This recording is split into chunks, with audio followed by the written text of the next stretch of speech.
ख़वातीनो हज़रात अस्सलाम वालेकुम। आज मैं जो स्पेशली आपके पास हाज़िर हुआ हूँ उसका एक मकसद है, और वो मकसद क्या है? वो ये है कि चिन्योट जो कि पाकिस्तान का एक अहम तरीन शहर है, जो कि सेंट्रल पंजाब के एक ऐसी जगह पर लोकेटेड है जो कि आप मोर और लेस उसको कह सकते हैं कि ये सेंटर ऑफ ग्रेविटी है। यहाँ से तकरीबन 160 किलोमीटर के फ़ासले पर आपको लाहौर शहर मिलता है। इसके तकरीबन 23 किलोमीटर के फ़ासले पर आपको टेक्सटाइल सिटी फैसलाबाद मिलता है। इसी तरह इसके तकरीबन 40 किलोमीटर्स के फ़ासले पर आपको सरगोदा भलवाल जो कि आपका ऑरेंज और सिट्रस सिटी मिलता है। इसी तरीके से झंग और उसके अगले जो उनके शहर हैं जिसमें बखर और दूसरी जो आपके कहा जाता है कि जी सेंट्रल पंजाब के ईस्टर्न पंजाब के शहर हैं, उसके साथ इसकी कनेक्टिविटी सिर्फ 40 और 50 किलोमीटर्स पे है। तो चिन्योट शहर जो है, इसकी डेवलपमेंट के लिए आज तक अनफॉर्चुनेटली हमें किसी ने ना तो राह दिखाई और ना कभी किसी ने सोच ये डेवलप करने दी कि ये जो इतना अहम शहर है, हर जगह आप देखते हैं कि पाकिस्तान के जीडीपी में आज चिन्योटी बिज़नेस कम्युनिटी कितना कंट्रीब्यूट कर रही है। चाहे वो लेदर इंडस्ट्री हो, उसके जो टॉप मोस्ट जितने बिजनेसमैन हैं वो सब चिन्योटीज़ हैं। अगर आप उसके अलावा लेदर इंडस्ट्री में चले जाएं तो अगर आप वहाँ देखते हैं तो उसके जितने भी बड़े बिजनेसमैन हैं वो सब चिन्योटीज़ हैं। अगर आप केमिकल इंडस्ट्रीज़ को देखते हैं तो वहाँ चले जाएं तो वहाँ आपको नज़र आते हैं कि सब चिन्योटीज़ हैं। इसी तरीके से जो आपकी कोर इंडस्ट्री है पाकिस्तान की, वो आप ये समझ सकते हैं कि वो चिन्योटीज़ के हाथ में है। अब मसला ये है कि उनको चिन्योटीज़ एज ए रिकग्निशन तो उनके पास मौजूद है, लेकिन आज तक कभी किसी ने ये नहीं सोचा, जा किसी ने शायद तौफीक हासिल नहीं हुई, जा हमारी चिन्योट की लीडरशिप जो थी वो अपनी कम्युनिकेशन में इतनी पीछे थी कि उनके ऊपर कोई ट्रस्ट नहीं किया जाता था, और इसी वजह से उन्होंने यहाँ कोई इन्वेस्टमेंट नहीं की। मुझे, क्योंकि हम यहाँ की सबसे बड़ी ख़ानदान जो यहाँ के सेटल हुआ था उस फैमिली से मेरा ताल्लुक़ है, तो हमने ये सोचा, जो हमारी वाली जनरेशन है, कि क्यों ना चिन्योट ही में अपना बिज़नेस को डेवलप किया जाए। जबकि एमआरएफ ग्रुप, जैसे आपको मालूम है, पाकिस्तान के चंद बड़े ग्रुप्स में आता है, जो टॉप 1000 कंपनीज़ हैं उसमें हम शामिल हैं। तो हमारा बिज़नेस तकरीबन आप समझें कि लाहौर, इस्लामाबाद, कराची और उसके बाद मिडल ईस्ट में भी जो है वो छाया हुआ है। तो मुझे ये सोच आई कि हम बिज़नेस तो करते हैं, वहाँ हमारी कोई रिकग्निशन नहीं है, और वो कोई कंट्रीब्यूशन तो है एज ए बिज़नेसमैन की, अगर हम लाहौर में कर रहे हैं या दूसरे शहरों में कर रहे हैं। चिन्योट में मेरा ये ख्याल है कि हमारी कंट्रीब्यूशंस होनी चाहिए थी। इसको मद्देनज़र रखते हुए हमने 2000 में सबसे पहले एक पाकिस्तान का सबसे बड़ा फर्नीचर सेंटर यहाँ बनाया और उसको डेवलप किया। उस फर्नीचर सेंटर में जो कॉन्सेप्ट ये था कि ये एक पाकिस्तान का एक हब क्रिएट कर दिया जाए, एक सबसे बड़ा रिटेल सेट आउट बना दिया जाए, जो छोटे छोटे मैन्युफैक्चरर्स अपनी छोटी छोटी वर्कशॉप्स में बैठ के बेचते हैं, उनको एक प्लेटफॉर्म और उनको एक रिटेलिंग प्लेटफॉर्म यहाँ मुहैया कर दिया जाए, जिस पे वो अपनी इज़्ज़त के साथ इसको रिटेल कर सके। चीज़ याद रखिए ख़वातीनो हज़रात, बनाना आसान होता है, उसको बेचना मुश्किल होता है। तो बनाने वाला आदमी हमेशा जो है वो अच्छा मार्केटियर नहीं होता। तो मार्केट करना और उसको रिटेल करना एक अलग पूरी साइंस है, और उस साइंस से फ़ायदा उठाते हुए मेरा ये ख्याल है कि बहुत अहम है, जैसे कि बाहर के मुल्कों में, डेवलप कंट्रीज़ में जो रिटेलर हैं वो कोई और होते हैं और जो मैन्युफैक्चरर्स हैं वो कोई और होते हैं। तो हमें जो तौफीक हासिल हुई तो हमने पाकिस्तान का सबसे बड़ा फर्नीचर सेंटर, जो कि फनपारा के नाम से शाहर कायद आज़म पे मौजूद है, वो इसको बनाया, और बनाने के साथ इसको चलाया। उसको चलाने में हमें बहुत सारी दिक्कतें हुई, क्योंकि हमने एक नए प्रोसीजर्स इस शहर में लेके आए, एक नया कॉन्सेप्ट लेके आए कि इस तरीके से आपने रिटेल करनी है। तो अब अल्हम्दुलिल्लाह मेरा सर फ़ख्र से सर बुलंद हूँ, मैं ये समझता हूँ मैं ख़ुद कि आज तकरीबन 65% चिन्योट के लोगों को रोज़गार वो प्लाज़ा दे रहा है, जिसमें कि टेपेस्ट्री है, जिसमें ट्रांसपोर्टेशन है, जिसमें लकड़ी है, जिसमें बेतहाशा वो इंडस्ट्री शामिल है, छोटी छोटी, जिसको कॉटेज इंडस्ट्री कहते हैं, जो कि अपना कारोबार उस प्लाज़ा के साथ कर रही है। अब ये बहुत बड़ी ज़रूरत देखी गई 2015 में, 10 से 15 साल बाद। जो मेरा विज़न था वो यही था कि अब इस शहर में एक top of the line housing society होनी चाहिए। एक ऐसी चीज़ होनी चाहिए कि जो मोहल्ले में लोग रहते हैं उनके एक घर जो है वो 5-5 घर बन चुके हैं। अब वो जो पुराना शहर है वो इस काबिल नहीं रहा कि वो नई जनरेशन को भी अकोमोडेट कर सके। तो उसको देखते हुए, उस ज़रूरत को देखते हुए हमने सबसे पहले 2015 में चिन्योट शहर की सबसे बड़ी हाउसिंग स्कीम डेवलप की, जिसका नाम मॉडल टाउन हाउसिंग स्कीम है। इसका बहुत अच्छा रिस्पांस आया और ये सारी बिक भी गई। इसमें कोई लोगों ने गलत तरीके से कुछ अफवाहें भी उड़ाई कि जी इसमें ये चीज़ ख़राबी है, वो चीज़ ख़राबी है। तो ख़वातीनो हज़रात, किसी चीज़ की मैं क्लैरिफाई करना चाहता हूँ, कोई ख़राबी नहीं है। सिर्फ ये है कि क्योंकि छोटा शहर था तो बहुत सारी जेलसीज़ होती हैं। जब भी कोई छोटे शहर में बड़ा प्रोजेक्ट बनता है तो हर आदमी चाहता है कि हाँ जी मैं ब्लैकमेल कर लूँ, मैं किसी तरीके से ये डेवलपमेंट ना हो। और ये रहा है, ये सिर्फ पाकिस्तान में नहीं, जब अमेरिका डेवलप हो रहा था तो इसी तरह की सोच अमेरिकन में भी थी। तो इसी तरह जब मोटरवे बन रही थी तो सबने एतराज़ किया था कि जी ये तो बहुत बड़ी चीज़ बन रही है, इससे तो कोई फ़ायदा नहीं। आज उससे मुस्तफ़ीद हो रहे हैं। सो वो एक जस्ट एक कॉन्सेप्ट आपको दिया गया है आपके जहन में ख़राब करने के लिए। कुछ चंद अनासर जो होते हैं 1-2% लोग उन्होंने वो क्रिएट किया, तो वो मैं दूर करना चाहता हूँ। इधर 100% गारंटी है, किसी किस्म की कोई प्रॉब्लम नहीं है। और ये हाईली डेवलप्ड एक इंटरनल शहर में सबसे अहम और सबसे बड़ी हाउसिंग स्कीम है। इसके साथ फिर हमने ये सोचा 2020 में 21 में आके कि अब जो आपका रिटेल सेट आउट है, जो आपके पास इतनी बड़ी फर्नीचर मार्केट है, वो तो चौक हो गई है। वहाँ तो अब इतना रश हो जाएगा और हो चुका है कि वहाँ अब आपके पास बायर जो है वो कभी अंदर नहीं आएगा।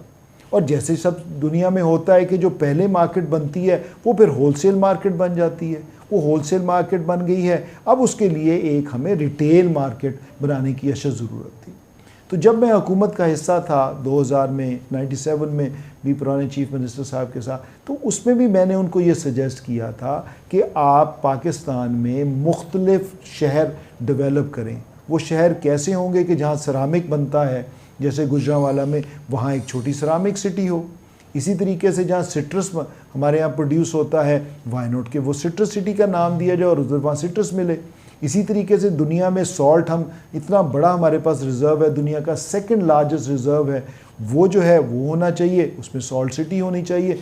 हर आदमी जो परचेज़र है उसको तो नहीं पता किस किस की माइंस हैं, जो वहाँ से आ रहा है उसको क्या पता कि कहाँ कहाँ माइंस और कहाँ से परचेज़ करना। तो there has to be a hub जहाँ वो आए और उसको हर चीज़ वहाँ मिल जाए।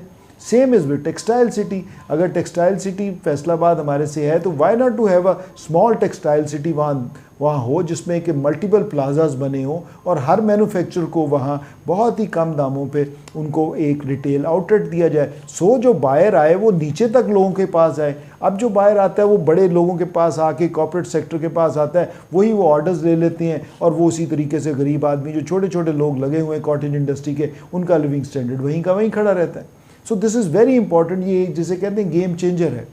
तो इसी को मद्देनज़र रखते हुए हमने फिर पाकिस्तान का पहला इंटरनेशनल फर्नीचर सिटी जो है वो यहाँ डेवलप किया है आपके चिन्योट में, जो कि मॉडल टाउन का जो फ्रंट का एरिया है on the main Lahore road, वहाँ पाकिस्तान का एक फ़र्नीचर हब बन रहा है।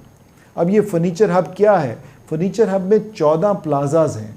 14 प्लाजाज के अंदर होटल हैं, उसके अंदर प्ले लैंड है बच्चों का, उसमें हॉर्स राइडिंग के लिए बच्चों के लिए, उसमें हमारी एक छोटी फूड स्ट्रीट पहली दफ़ा चिन्योट में बन रही है।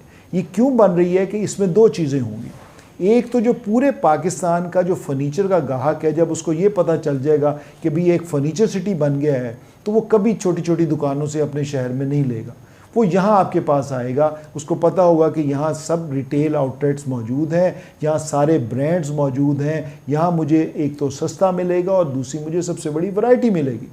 तो इसी तरीके से हम फिर उसमें एक पैकेजेस जो हैं वो इंट्रोड्यूस करवाने चाह रहे हैं, जिसमें कि शादी पैकेज होगा, जिसमें एक प्रोफेशनल पैकेज होगा कि एक प्रोफेशनल आदमी जो कि नौकरी करता है उसको एक स्पेशल डिस्काउंट दिया जाएगा। इसी तरह जो गवर्नमेंट के महकमे हैं उनको एक स्पेशल डिस्काउंट कार्ड हम बना रहे हैं, जिसमें अगर उन्होंने अपनी बच्ची की शादी करनी है, जिसमें पुलिस है, रेवेन्यू है और मुख्तलिफ जो डिपार्टमेंट्स, जो मेजर आपके डिपार्टमेंट्स हैं, जिसमें FIR है, दूसरे उनके जो मुलाजमीन हैं उनके लिए एक स्पेशल पैकेज के तौर पे एक डिस्काउंट कार्ड्स होंगे जो कि यहाँ आके शॉपिंग कर सकेंगे। ये हम प्रोजेक्ट जो है, ये यकीन कीजिए ये गेम चेंजर होगा इस चिन्योट के लिए। ये इतना बड़ा प्रोजेक्ट है कि आप ये जिसी तरीके से जब हमने फनपारा प्लाज़ा बनाया था तो फिर भी लोग ये कहते थे कि शायद जी को जिन प्लाज़ा सा बन गया है तो उसमें शायद जन्नात ने रहना, इतना बड़ा प्लाज़ा। तो आज वो देखें कि वहाँ 1 इंच भी जगह जो है अवेलेबल नहीं है और सबसे सक्सेसफुल मॉडल है पाकिस्तान का वो। इसी तरीके से ये भी सबसे बड़ा सक्सेसफुल मॉडल इंशाल्लाह बन रहा है। इसमें आप आएँ, इसमें पार्टिसिपेट करें, पार्टिसिपेट करके इसमें अपने शोरूम्स बुक करवाएं। ये बहुत सारी 3 साल की एक साथ पर ये जो है इसको फ़रोख्त किया जा रहा है और इसका रेट भी जो है वो बहुत कम रखा जा रहा है सो दैट हर आदमी इसको अफोर्ड कर सके। सो ये एक बहुत बड़ी अपॉर्चुनिटी है। इसी के अंदर जो है वो हम एक पहला सुपर स्टोर ला रहे हैं जिसमें कि आपको चिन्योट शहर में एक प्रॉपर जो है वो आपको एक प्लाज़ा की शक्ल में आपके लिए शॉपिंग के लिए वो ये चीज़ें अवेलेबल होंगी। क्यों कि चिन्योट का जो शहर है जो शॉपिंग वाला वो चोक हो चुका है, उसमें अब गुंजाइश नहीं रही कि वो आगे एक्सपेंड हो।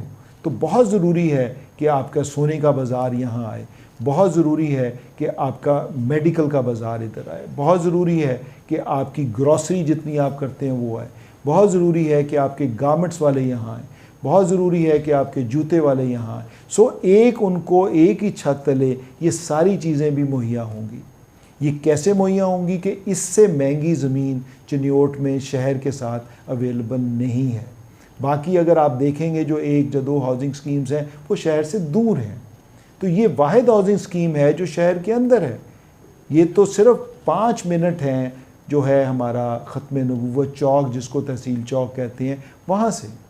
अब ये क्यों है? क्योंकि ये हमारी आबाई ज़मीन है, इसमें किसी किस्म का कोई किसी की लिटिगेशन, किसी से हमने ख़रीदी नहीं है, किसी का हमारा झगड़ा नहीं है। ये हमारी आबाई ज़मीन है और इसके तमाम NOCs 100% कंप्लीट होकर ये डेवलप हो चुकी है। तो अब ये जो सब चीज़ें आपके लिए दी जा रही हैं ये आप लोगों के लिए दी जा रही हैं। इसमें हमने नहीं कारोबार करना, आप लोगों ने करना है। चिन्योट में आज सबसे बड़ा टैक्स पेयर कौन है? वो मुझे तौफीक मिली है कि मैं हूँ, जो कहते हैं कि जी हम बहुत अमीर लोग हैं, हमारी कंट्रीब्यूशन जो है वो चिन्योट के साथ है। तो चिन्योट में जो इतने बड़े प्रोजेक्ट्स मैं कर रहा हूँ वो किसके लिए कर रहा हूँ? वो इस वजह से मैं कर रहा हूँ कि मेरा वो विज़न है जो मैं देखता हूँ कि अगले 20 सालों में क्या होना है। तो मेरे विज़न के मुताबिक जो पहली चीज़ थी जो बहुत अहम थी वो थी फर्नीचर इंडस्ट्री को फैसिलिटेट करना, वो हमने किया। अब जो अगले 15-20 साल है कि उस फर्नीचर इंडस्ट्री को आगे कैसे आपने बढ़ाना, उसको एनहेंस कैसे करना, उसके लिए ये बहुत इम्पोर्टेंट। दूसरा जो इसमें बहुत इम्पोर्टेंट प्रोजेक्ट बन रहा है वो आपकी फूड स्ट्रीट बन रही। तो रात को शाम को यहाँ फैमिलीज़ के साथ बैठने की कोई जगह नहीं है। दुनिया चेंज हो चुकी है, नई जनरेशन चेंज हो चुकी है। नई जनरेशन जो कुछ करना चाहती है वो रिक्रिएशन करना चाहती है, वो ऑर्गेनाइज तरीके से ज़िंदगी बसर करना चाहती है। तो हम ये चाह रहे हैं कि जो हमारा चिन्योट का यूथ है, जो हमारे चिन्योट का यंगर जनरेशन है, वो इधर उधर जो है वो भटके ना, वो इधर उधर जो है बैठ के किसी खुदा ना खास्ता कोई जो है जो आजकल ड्रग्स की यहाँ बीमारी आई है उसमें इन्वॉल्व ना हो जाए। उसके लिए एक हेल्दी एक्टिविटीज़ के साथ ये चीज़ जो है ये अवेलेबल होगी। तीसरा इसमें जो बहुत इंपॉर्टेंट प्रोजेक्ट इंट्रोड्यूस करवाया जा रहा है वो स्पोर्ट्स सिटी है। यहाँ हम स्पोर्ट्स के लिए हर चीज़ बना रहे हैं और बन चुकी है। इसमें टेबल टेनिस, इसमें बैडमिंटन, इसमें मैराथन रेस, इसमें स्पोर्ट्स फेस्टिवल फैमिलीज़ के लिए, ये सब यहाँ मुनक्कद हुआ करेंगे फ्री ऑफ कॉस्ट। तो सो दैट जो लोगों का कॉन्सेप्ट है कि हाँ यहाँ कोई जगह नहीं थी एक्सरसाइज करने के लिए, यहाँ कोई जगह नहीं थी स्पोर्ट्स एक्टिविटीज़ को बढ़ाने के लिए, वो चीज़ें अब आपको मॉडल टाउन और फर्नीचर सिटी में यहाँ मौजूद हो जाएंगी। आप अपने जहन से सारे खदशात निकालिए। अब आप देखिए कि आपकी अगली जनरेशन ने कहाँ रहना है। क्या आपने वो गली कूचों में रहना है? क्या आपने वहीं कारोबार अपने तमाम करने हैं जो गली कूचे हैं जहाँ को घुस नहीं सकता? हाँ, पहले जब कोई चीज़ अवेलेबल नहीं थी आपको वो चीज़ मुयस्सर नहीं थी, अब खुदा ताला ने वो आपको चीज़ अता फरमा दी है। उससे फ़ायदा उठाइए। उससे फ़ायदा उठाते हुए अपना और अपनी आने वाली नस्लों का लिविंग स्टैंडर्ड बदलिए, उनकी ज़िंदगी बदलिए। क्योंकि रहायश एक बहुत अहम चीज़ है। जो बच्चा गलियों में पलता है और गंद में पलता है उसकी ज़हनी असरात कुछ और होते हैं। जो बच्चा पार्क्स में पलता है, ऑर्गेनाइज सेटअप में पलता है, उसकी ज़हनी अमराज उसको कम होते हैं, उसकी सोच कम होती है, वो और एक हेल्दी बीइंग, एक पाकिस्तान का पॉजिटिव इंसान बन के वो इस माशरे में कंट्रीब्यूट करता है। तो आपका फ़र्ज़ है कि आने वाली जनरेशनों के लिए आप इसमें कंट्रीब्यूट करें। ये निकलिए इस सोच से, मैं ये चाहता हूँ कि इस सोच से निकलें। इस सोच से आप निकलेंगे तो आगे तरक्की करेंगे। हम जो ऐसे लोग हैं जो कि सो कॉल्ड अमीर लोग कहलाते हैं, हमने ये बड़ी सोच समझ के चन्योट में ये इन्वेस्टमेंट्स कर रहे हैं। आज तक कोई किसी आदमी ने इतनी बड़ी इन्वेस्टमेंट नहीं की जितनी कि मैंने की है। ये सिर्फ मेरी ज़ात ही है जो आज आपको वुड सीडलिंग प्लांट दिया हुआ था, गवर्नमेंट से लगवाया, आपको फनपारा दिया जो सबसे बड़ा फर्नीचर सेंटर है, आपको एक हाउसिंग स्कीम दी जो सबसे बड़ी है, अब आपको एक इंटरनेशनल लेवल की फर्नीचर सिटी दे रहे हैं जिसमें आप हर तरीके का कारोबार करेंगे। आपका सारा बाज़ार हम ये चाहते हैं कि यहाँ आए, वो गली कूचों से निकले वहाँ से, क्योंकि वहाँ जाना मुश्किल हो गया है और अगले 15-10 सालों में नामुमकिन हो जाएगा कि वहाँ कोई अच्छी फैमिली अपने बच्चों के साथ जाके शॉपिंग कर सकती है। तो उसके लिए एक शॉपिंग पैराडाइज जो बनाया जा रहा है, उसमें आप आएंगे, अपनी शॉपिंग किया करेंगे, साथ जो है वो फर्नीचर वाले जो जितने भी लोग हैं उनको एक अपॉर्चुनिटी दी जा रही है और उनको एक लाइफ उनकी चेंज करने की, उनकी ज़िंदगी चेंज करने के लिए एक सबसे बड़ा प्रोजेक्ट दिया जा रहा है। और इस प्रोजेक्ट से आप लोगों ने फ़ायदा उठाना है, इस प्रोजेक्ट को आपने अपना समझ के आगे चलाना है। ये आप लोगों के लिए है। हमारा काम आपको सिर्फ प्लेटफॉर्म देना है। हमारा काम है कि हम अपनी ज़िंदगी में जो कुछ भी इस शहर के लिए कर सकते हैं वो करते रहें। पाकिस्तान पाइंदाबाद।